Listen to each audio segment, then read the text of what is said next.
M is made by pressing your lips together, activating your voice, and letting out air through your nose. M is nasal. That means if you cover your nose, it cannot be generated. As a nasal sound, we push the sound up. So when we say it pushes up. Let's check. Mama, ama, ama, ama. How do I check? There should be a vibration in your nose as well as in your throat.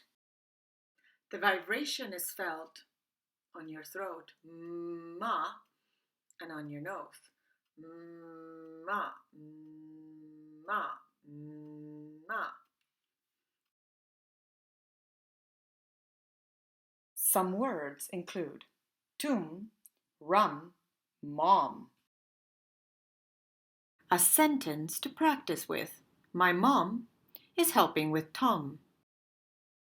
Easy peasy. Check out the exercises.